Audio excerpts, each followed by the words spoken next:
அனைவருக்கும் வணக்கம். Option tricky trade channel மூலம் உங்களை சந்திப்பதில் மிக்க மகிழ்ச்சி அடைகிறேன். நான் உங்கள் சந்தோஷ். நான் செபியில் பதிவு பெற்ற பங்காளசர் கிடையாது. இது பயிற்சிக்கான காணொளி. எந்த பரிந்துரையும் நாம் வழங்குவது இல்லை. மே 25ஆம் தேதி நம்மளுக்கு கட்டண பயிற்சி துவங்குகிறது. விருப்பம் உள்ளவர்கள் 9842610908 என்ற வாட்ஸ்அப் எண்ணிற்கு தொடர்பு கொள்ளவும். அதனை பற்றித்தாலும் நீங்கள் பெற்றுக்கொள்ளலாம். கண்டிப்பாக நம்மளுடைய கட்டண பயிற்சியில் இந்த இடத்துல நீங்கள் பை பண்ணலாம், இந்த இடத்துல செல் பண்ணலாம் அப்படிங்கிற பரிந்துரையாக இந்த வகுப்பு கண்டிப்பாக இருக்காது. வரைபடம் அப்படிங்கிறது அறவே இருக்காது. முழுக்க ஆப்ஷன் பிரீமியத்தின் அடிப்படையில் சந்தையை எப்படி பார்க்க வேண்டும் அப்படிங்கிறது தான் இந்த கட்டண பயிற்சியின் நோக்கமாக இருக்கும். அதனால் கற்றுக்கொள்ள விருப்பம் இருப்பவர்கள் கலந்து கொள்ளுங்கள். எங்களிடம் கலந்து கொண்டாலே வெற்றி பெற்று விடலாம் அப்படிங்கிற எண்ணத்தில் பங்கேற்க வேண்டாம். இன்றைய தினம் பார்த்திங்கன்னா நம்மளுக்கு மே 22ஆம் தேதி நேரம் பார்த்திங்கன்னா 7:08 48 வினாடிகள் அடிப்படையில் நம்மளுக்கு மே 30ஆம் தேதி முடிவுற கான்ட்ராக்ட் 22,629 இருக்காங்க.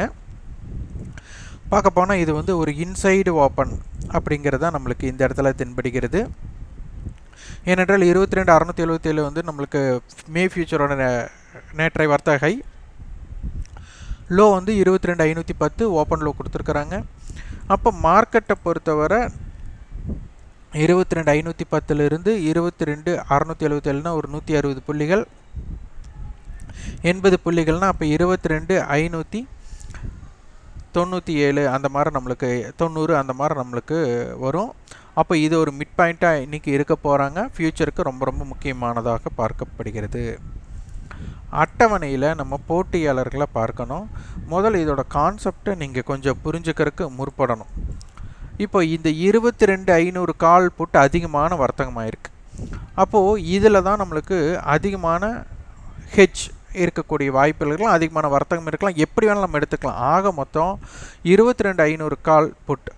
இப்போ இது மே 23 நாளைய தினம் முடிவுற கான்ட்ராக்ட். அப்போ 2 நாட்கள் இருக்குது. அப்போ இவங்க அதிகமான வர்த்தகம் நடைபெறாங்க அப்படின்னா முதல் இவங்களை சந்தையில் 22,500 கால் புட்டு போட்டி போடுறாங்கன்னா 22,500 கூட சந்தை முடியலாம், நம்மளுக்கு வாய்ப்பு இருக்குது. அப்போ 22,500 இது ஒரு பேரேஜுங்கும் போது ஒரு பீச் குதிரை கான்செப்ட் சொல்லியிருக்கோம். எங்கே போனாலும் திருப்பி இந்த இடத்துக்கே வர்றதுக்கு முற்படும். அதுதான் அதிகபட்சமான ப்ராபபிலிட்டி. அதற்கப்புறம் அது எப்படி வேணாலும் போகலாம் அப்படிங்கிறது கண்டிப்பாக இருக்கலாம். அப்போ 22,500 கால் போட்ட இவங்க 22,500 இருக்கிறதுக்காக போராடுறாங்க அப்படிங்கிறத புரிஞ்சுக்கணும். அப்போது 22,500 கால் 121 ரூபாய் க்ளோஸ் ஆகிருக்காங்க. அப்போ என்ன அர்த்தம்? 22,620 அப்படின்னு அர்த்தம். 22,500 புட்டு என்ன பண்ணுறாங்க? 85 ரூபாய். அப்போ 22,415 ரூபாய். இது ஒரு கயிறு இழுக்கும் போட்டியாட்ட நினச்சிக்கோங்க. இவங்க இப்படி இருக்கிறாங்க. இவங்க ஒரு சைடு கால் சைடு 22,620 க்ளோசிங் ப்ரைஸுக்காக இவங்க இதை இழுக்க பார்க்குறாங்க, இவங்க இதை இழுக்க பார்க்குறாங்க புட் சைடு. இது ஒரு கயிறு இழுக்கும் போட்டியாட்ட. அப்போ 22,500 என்னோடது அப்படின்னு சொல்கிறக்காக இது நடைபெறுகிறது. இது ரொம்ப முக்கியம். அடுத்தது ஹை 22,500 காலுடைய ஹை 172 ரூபாய்.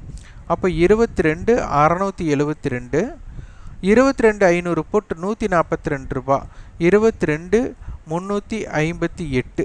இந்த ஜோன், அதாவது இவங்களுடைய கடந்த வர்த்தகத்தோட ஹை இது அப்படிங்கிறதுனால இப்போ இதற்கு உட்பட்டு இருக்கிற வர, ஏன்னா 22,500 கால் நாளைய தினம் 172 ரூபாய் இருந்தால் மார்க்கெட் ஸ்பாட் மார்க்கெட் 22,672 இருந்தால் தான் இந்த விலையை அவங்க கொடுக்க முடியும்.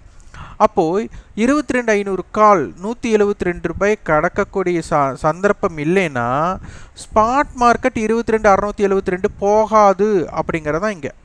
22,500 புட்டு 142 ரூபா இருக்காங்க. அப்போ இவங்க 142 ரூபாய்க்கு மேலே நிற்கக்கூடிய வாய்ப்பு அமையலைன்னா சந்தை 22,358க்கு கீழே போகாது அப்படிங்கிறது தான். அப்போ இது ஒரு நல்ல ஒரு சப்போர்ட் ஆகும், இது ஒரு நல்ல ஒரு ரெசிஸ்டன்ஸ் ஆகும், நம்மளுக்கு இம்பேக்ட் பண்ணுறதுக்கு வாய்ப்பாக இருக்குது.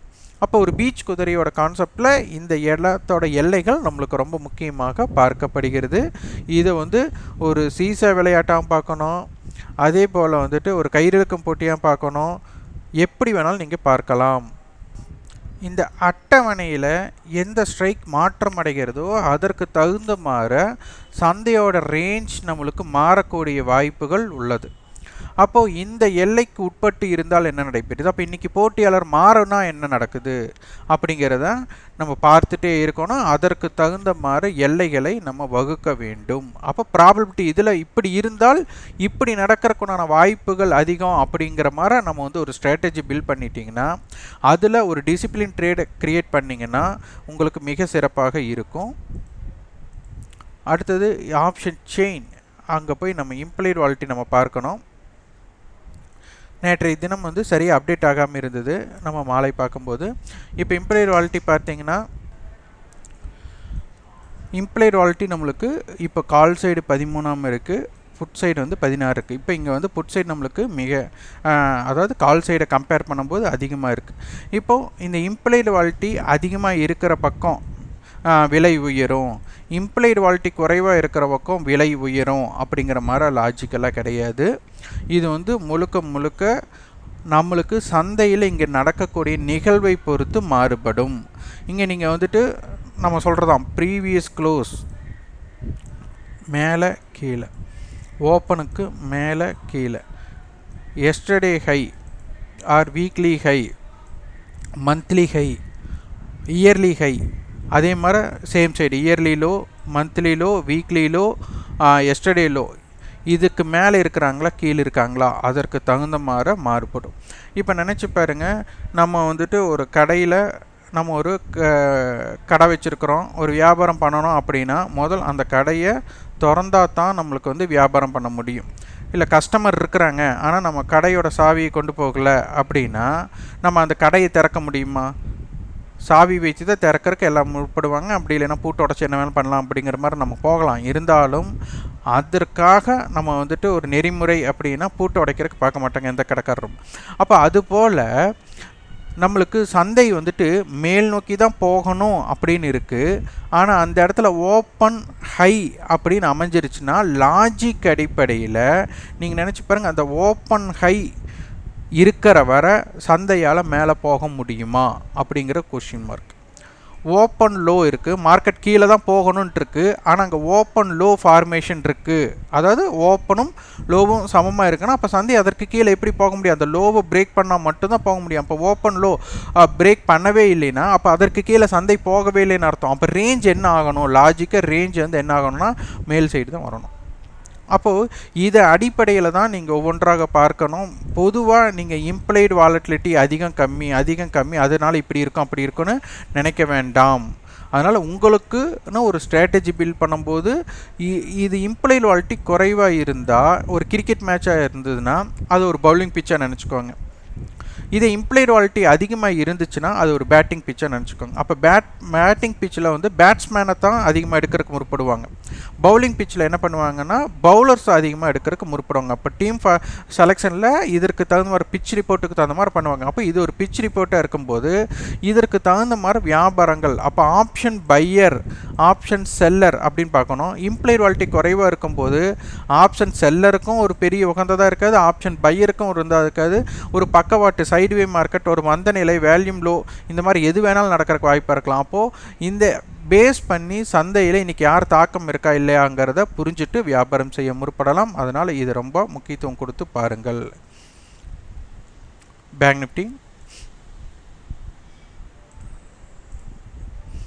நிஃப்டியில் போட்டியாளர்கள் யார் அப்படிங்கிறத பார்க்கணும். இன்றைய போட்டியாளருங்கிறது மாறுபடலாம். இது நேற்றைய போட்டியாளர் இருந்தாலும் இது நம்மளுக்கு உதவுவதற்குண்டான வாய்ப்புகள் குறைவு.